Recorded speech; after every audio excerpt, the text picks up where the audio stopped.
Okay, peeps, sorry I can't be with you today, but I just wanted to finish up the last little bit of our lecture from yesterday, so bear with me.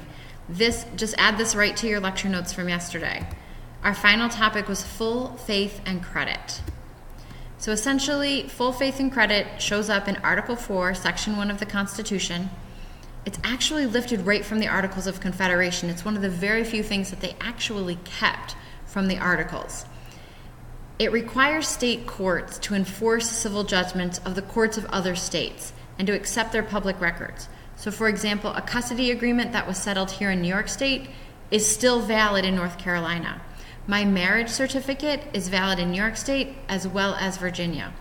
My driver's license is valid in all 50 states.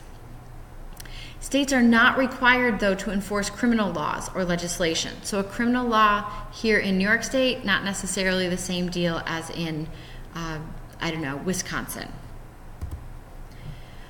Article 4, Section 2, still under full faith and credit, states that states must give citizens of all other states the same rights and privileges they grant their own citizens. So when Andy goes vacationing down in the Outer Banks, he still has the same rights and privileges as everyone else who is an actual citizen of the state.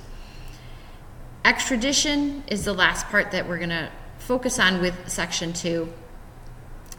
And you've heard of extradition before. Generally, we hear about it when it's of a foreign country extraditing a criminal back to their home country where the crime was committed. Same deal here in the United States. Those charged of a crime who fled to another state to try to get away from being charged with the crime have to be returned on demand. The state cannot hold a criminal who is wanted for charges in another state. The Constitution requires that states settle disputes amongst themselves without force. So we talked about this yesterday. Virginia cannot declare war against Idaho. They can either take their disagreement to the Supreme Court and have the Supreme Court make a decision, or they can negotiate a settlement. Generally, that settlement ends up having some kind of interagency group being created to handle the situation between the two groups. Okay, that's all I got. If you don't understand something or you're not sure about something, email me. I am responding to my email today. Have a great day.